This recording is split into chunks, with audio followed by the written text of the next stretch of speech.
కనకం, కోడలు చెప్పేది కూడా న్యాయంగానే ఉంది. ఈ ఎదవలు బుద్ధి లేకుండా ఆస్తిలో వాటాలు అడిగారు. అది తప్పని గీతే అంటోంది.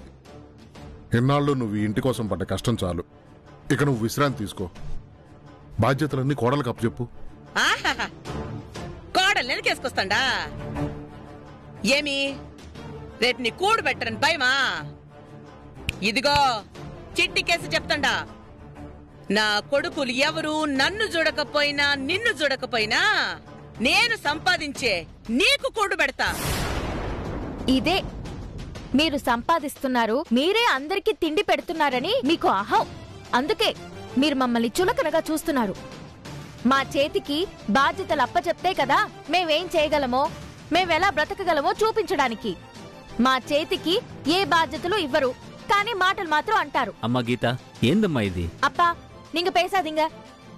ఇది మా అత్తగారికి నాకు మధ్యన గొడవ. మేము మాట్లాడి తేల్చుకుంటాం.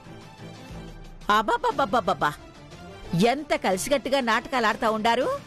ఏమేం డ్రామాలు చెయ్యాలో అన్ని ముందుగానే మాట్లాడేసుకుని ఇప్పుడు ఏమీ అరగనట్టు వాళ్ళు పెద్ద మనుషుల్లా మాట్లాడుతా ఉండారు. నువ్వు బుజ్జగిస్తూ మాట్లాడుతున్నావు. నాటకాలు ఆడాల్సిన అవసరం మాకు లేదు. కోడళ్లుగా ఇంటి బాధ్యత చూసుకోవడం మా హక్కు. ఇంటి బాధ్యతల్ని నాకు అప్పచెప్పమను, నేను చూసుకుంటా.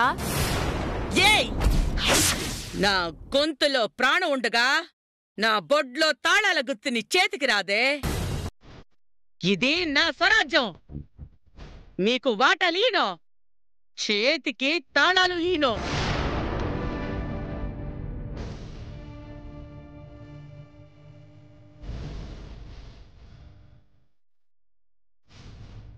మాకు వాటాలు ఏం, దానికి తాళం గుర్తులు ఇవ్వమంటే మేము ఎటో బ్రతికి చూపించాలా?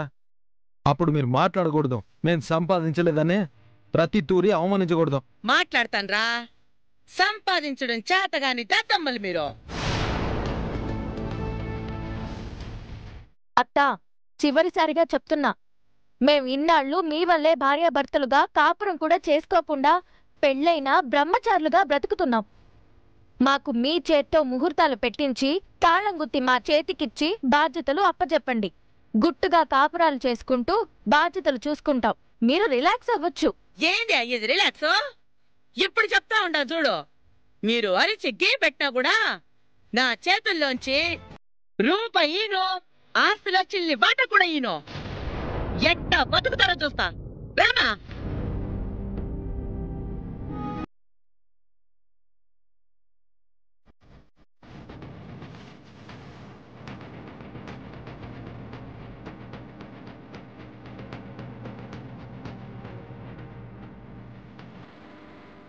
గీత ఏంటి ఇది? అమ్మా, మీకు తెలీదు, ఊరుకోండి. ఇది తప్పమ్మా. అప్పా, ఏది తప్పో ఏది ఒప్పో తెలియని చిన్నపిల్లనేం కాదు నేను. నా కాపురాన్ని, ఈ ఇంటిని సరిదిద్దుకోవడం నా బాధ్యత. ఆవిడ నా చేతికి బాధ్యతలు అప్పగిస్తేనే అవన్నీ జరుగుతాయి. దయచేసి మీరు మాట్లాడొద్దు, కలగజేసుకోవద్దు. అదంతా తెగేసి చెప్పిన తర్వాత మనం మాట్లాడటం ఎందుకు? పదండి, దాని కాపురం అది చూసుకుంటుంది. చేజేతులారా, నీ కాపురాన్ని నువ్వే పాడు చేసుకుంటున్నావే. పాడు చేసుకుంటున్నానో బాగుపరుచుకోవాలనుకుంటున్నానో నాకు తెలుసమ్మా. మీకు నమ్మకం లేకపోతే గమ్మునుండండి, నేను చూసుకోగలను.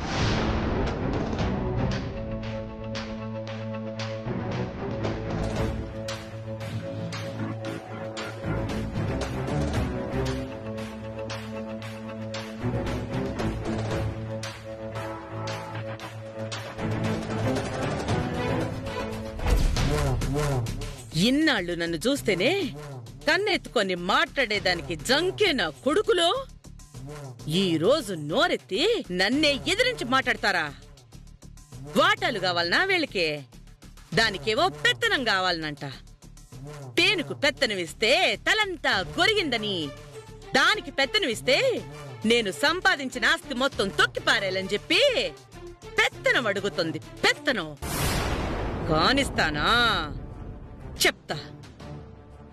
ఎన్నాళ్ళు పోతే పోనీలే అని కొన్ని విషయాలు చూసి చూడకుండా ఉండా. ఇప్పుడెట్టా కాపురం చేస్తారో, ఎట్టా సంపాదిస్తారో, ఎట్టా తింటారో నేను చూస్తా. వాటాలు కావాలన్నా వాటాలు. రామా రాజా రా. నీ కొడుకుల్ని ఎంత బాగా పెంచిండవో చూడు. ఇప్పుడు వాళ్ళు నోరెత్తి మాట్లాడేసరికి నేను పెంచినానంటున్నావా? వాళ్ళకి నేను తండ్రిననే తప్ప ఏ రోజైనా నా కొడుకులు ఎలా బతకాలో వాళ్ళు ఏం చేయాలనో వాళ్ళ భవిష్యత్తు ఏందో ఎప్పుడైనా నువ్వు నాతో మాట్లాడినావా? నేను వాళ్ళతో ఎట్టుండాలో చెప్పే అవకాశం ఇచ్చినావా? అన్నీ నువ్వే చెబుతివి, అన్నీ నువ్వే చేస్తేవి. ఇప్పుడు నన్నంటున్నావా? ఏ నువ్వు వాళ్ళకి ఏం చెప్పాలనో కూడా నీ పెళ్ళని చెప్పాలా? ఓ తండ్రిగా నీకు తెలీదా నీ కొడుకుల్ని ఎట్టా పెంచాలో? అతో ఇంక చాలు నీ ఓవర్ యాక్టింగ్ ఆపింకా. ఏంది ఓవర్ యాక్టింగ్ గేవర్ యాక్టింగ్ అంటున్నావు? అదే నువ్వు చేసేది. ఎప్పుడైనా నువ్వు అల్లుడైనా మర్యాద ఇచ్చినావు నాకు? నీ కూతురు నాకు మూడైనా మర్యాద ఇచ్చిందా? అంతా చేజేతులరు చేసుకుంది మీరు. వాళ్ళు ఈ రోజున చేతకైన దద్దమ్మల్లాగా కానీ సంపాదన లేకుండా ఉన్నారంటే దానికి కారణం మీరు. ఈ ఇంట్లో మగాడిని మగాళ్ళలాగా పెంచరు కదా. ఆడోళ్ళు మగాళ్ళలాగా, మగోళ్ళు ఆడోళ్ళలాగా ఉంటారు.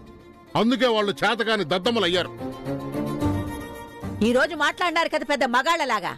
అప్పుడు నువ్వేమన్నా మాట్లాడినావా?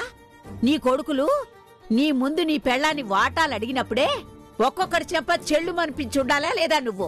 అట్టా చెంప చెళ్ళు మనిపించుండాలంటే ముందు నీ కూతురు చెంప చెళ్ళు మనిపించుండాలా. ఏంది? నా మీద కోపంగా చూసేది కాదు. నువ్వు నీ కొడుకుల్ని వాళ్ళ పెళ్లాల ముందు అవమానించిన దానికే వాళ్ళు ఈ రోజు రెచ్చిపోయి వాటాలు అడిగినారు. అప్పుడు నేను గాని కొట్టుంటే తిరిగి నన్ను కొట్టుంటారు. ఆ సన్మానం అవసరం నాకు? కొట్టేస్తారా వాళ్ళు? నిన్ను కొట్టే అంత మనగాళ్ళు అయిపోయిండారా వాళ్ళు? మనం పెంచడం అట్ట పెంచాం. చూడు, ఇప్పుడు అనవసరమైన రాద్ధాంతం చేయబాకండి. నేను చెప్పేది వినండి. ఏంది నువ్వు చెప్పేది మేం వినేది? అత్త, నువ్వు 10 నిమిషాలు నోరెత్తకుండా ఉంటే చాలా మంచిది. ఏంది నన్ను పట్టుకుని నా వయసు కూడా చూడకుండా అట్టా మాట్లాడుతా ఉండవు? వయసు వచ్చింది కదా, దానికి తగ్గట్టు బుద్ధిగా నడుచుకోండి. కనకం, నేను ఒక విషయం చెప్తుండా, జాగ్రత్తగా ఆలోచించు. ఎన్నాళ్ళు కుక్కిరి పేన్లా పడున్న నీ కొడుకులు ఇప్పుడు ఎదురు తిరిగినారు అంటే ఇది ఇంతటితో ఆగదు. రేపు వాళ్ళు లాయర్ దగ్గరకు పోయి వాటాలు కావాలని నోటీసులు తీసుకున్నా తీసుకుంటారు.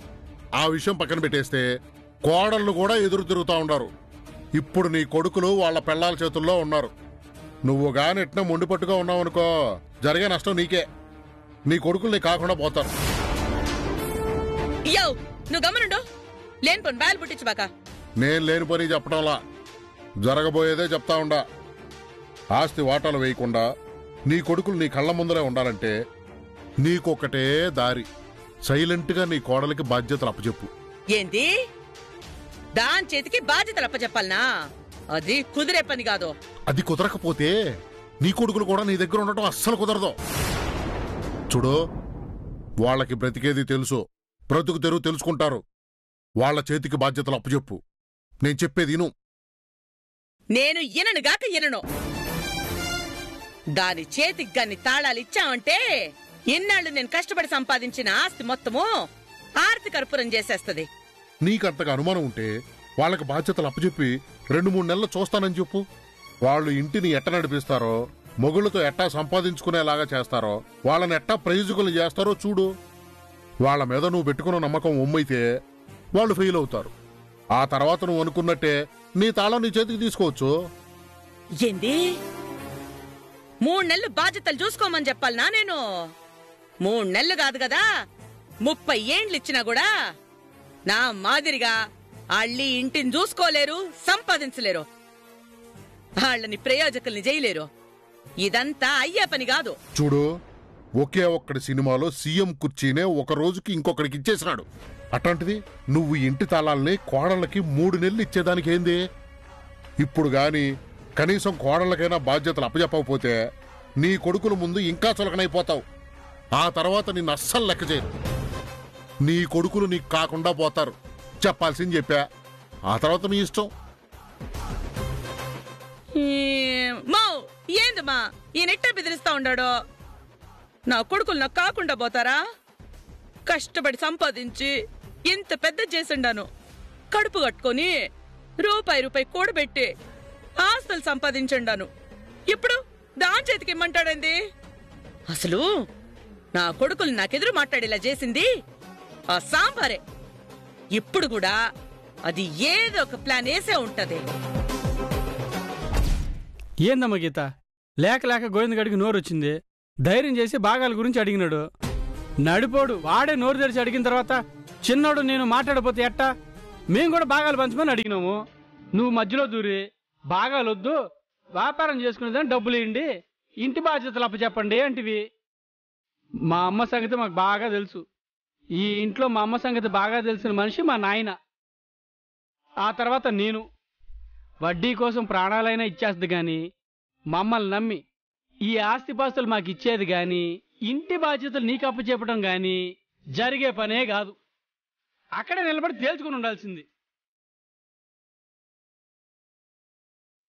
కరెక్ట్గా విషయం వేడి రాజేసుకుంటూ ఉండగా నువ్వు మధ్యలో దూరి వాటాలొద్దు బాధ్యత ఇవ్వండి చాలు అంటివి.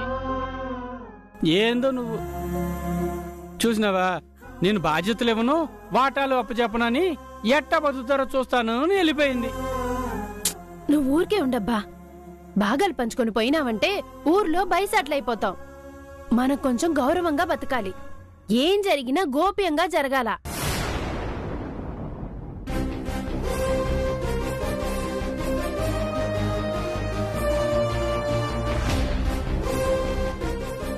సరే, ఇప్పుడేమంటారు? నేను చేసింది తప్పు అంటారా? అవును, భాగాలు పంచమని అడిగినప్పుడు నువ్వు కూడా ఆ మాటకే సపోర్ట్ చేసి ఉండాలా. సరే, నేను మాత్రం వేరే అనుకుంటున్నానా? మీరనేదే అనుకుంటున్నాను. ఇంట్లో వాటాలు పంచితే బయట పరువు పోతుంది. ఈ ఇంటి కోడలైన తర్వాత ఈ కుటుంబ గౌరవం కూడా నాకు సంబంధించిందే కదా. అత్తగారి పరువు పోతే నా పరువు కూడా పోయినట్టే అని భాగాలు పంచొద్దులేండి, మీ కొడుకులకి ఎంతో కొంత డబ్బిచ్చి వ్యాపారం చేసుకునేదానికి అవకాశం ఇవ్వండి.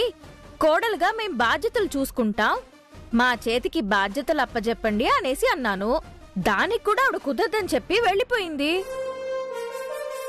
అత్తగారు అంత తెగేసి చెప్పేసిన తర్వాత అసలు బాధ్యతలు అప్పజెప్పడం గాని వీళ్ళు వ్యాపారం చేయడానికి డబ్బులు ఇవ్వడం గాని ఏది చెయ్యరు అని క్లియర్ గా అర్థమైపోయింది కదా. మా అమ్మ ముండిదే, అసలు డబ్బు విషయంలో ఎవరినే లెక్క చేయదో.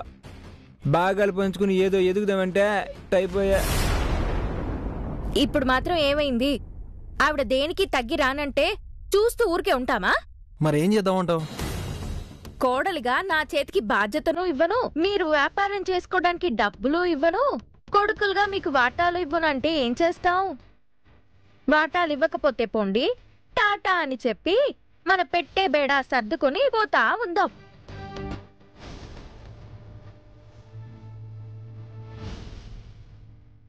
ఇప్పుడు మా అమ్మని వాటాలు పంచమని చెప్పి పెట్టా పడ సర్దుకుని బయటికి పోతే బతికేది ఎట్టాబ్బా? ఫస్ట్ మనల్ని మాట అనే మనిషి ఉండరు. మనం చేయాల్సిందేదో మనం చేద్దాం, మన బ్రతికేదో మనం బ్రతికి చూపిద్దాం. అవును, ఇక్కడుండి మాత్రం చేసేదేముందా? చేతిలో సిల్లుగా ఇవ్వకుండా సంపాదించంటే ఎక్కడి నుంచి సంపాదించేదే? గీత చెప్పింది కరెక్టో, గీతకే నా ఓటు. మనం ఇల్లు ఇడిచిపెట్టి పోదాం అంతే. ఇన్నాళ్ళు అమ్మ మాట వింటూ కూర్చుంటే ఏం ప్రయోజనం ఉందే? ఈ రోజు నన్ను పట్టుకుని పెళ్ళా ముందే మాట్లాడుతూ ఉంటే ఇంకా గీత చెప్పినట్టే నేను కూడా బయటికి పోయేదానికి రెడీ. నేను కూడా అంతే. నాకు ఉద్యోగం పోయిన మరుక్షణం నన్ను నానా మాటలంది. నేనెందుకు ఉండాలి ఇక్కడ? గీత, నువ్వు చెప్పిందే కరెక్టు. మనం అందరం కలిసి బయటికి పోదాం. ఇప్పుడే బయలుదేరిపోదాం. దీపాలు పెట్టిన తర్వాత ఇల్లు విడిచిపోవడం మనకి మంచిది కాదు. పొద్దున్నే పెట్టే బేడా సర్దుకుని ఆఖరిసారిగా అత్తగారేమంటారో విందాం. దిగొచ్చారా సరే, లేదంటే మన పాటికి మనం గడప దాటి పోతూ ఉందాం.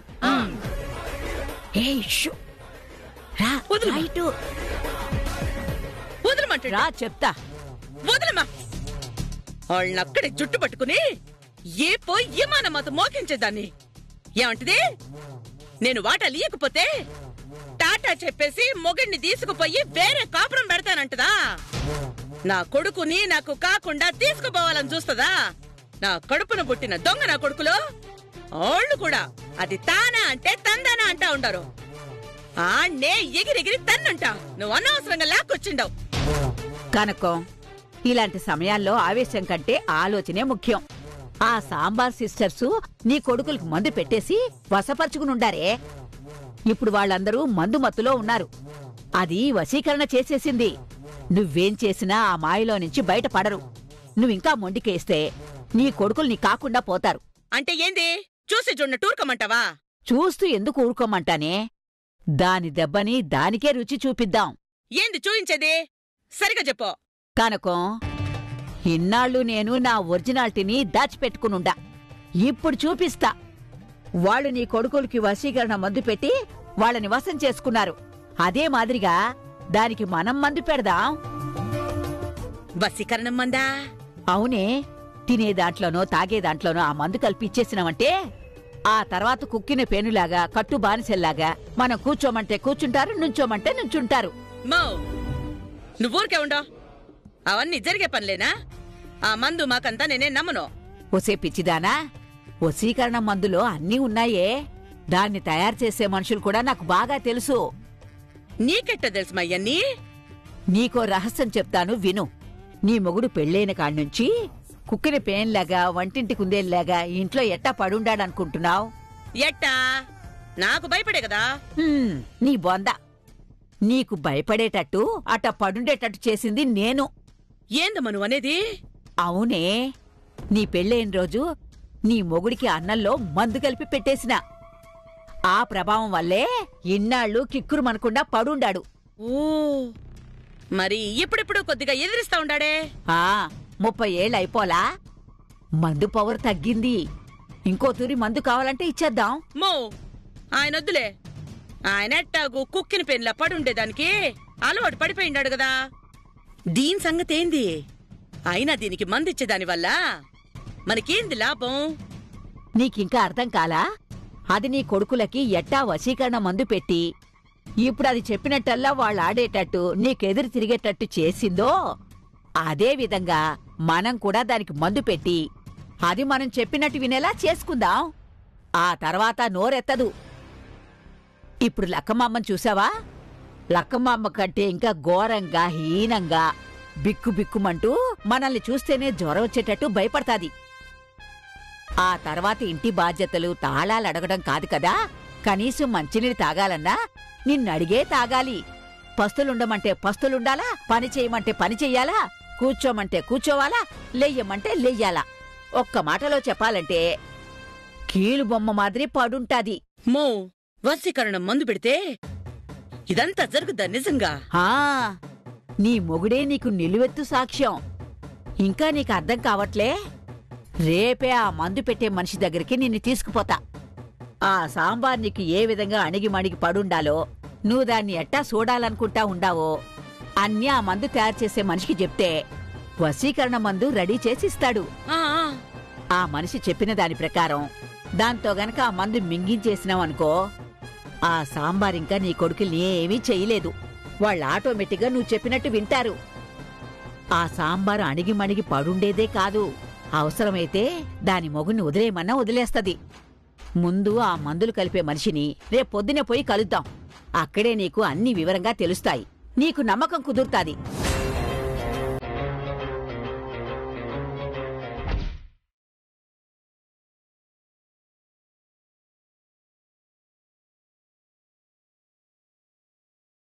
గీత, ఏంది నిజంగానే అన్ని సర్దేస్తున్నావా? సర్ది పెట్టాలి కదా మరి. పొన్నాటి, ఏదో ఆవేశంలో అమ్మ మనల్ని తన పిసినార్తనంతో ఇబ్బంది పెడుతుందని, మేం సంపాదించడం లేదని, ఏదో ఒక మాట అంటుందన్న బాధలో కొంచెం ఆవేశపడి నేను వాటాలు అడిగాను. నువ్వేమో వాటాలు ఇవ్వకపోతే అమ్మోళ్ళకి టాటా చెప్పేసేసి మనం పోయి సెపరేట్గా వేరు కాపురం పెడదాం అన్నావు. పొన్నటే మేం ముగ్గురం అన్నదమ్ములం అదే ఆవేశంలో ఉండిపోయే రోజు ఇట్ట చస్తూ బతికే కంటే అదే మేలని సరే అనేసాం. కానీ ఇప్పుడు ఆలోచిస్తే అది నాకేం నచ్చలా.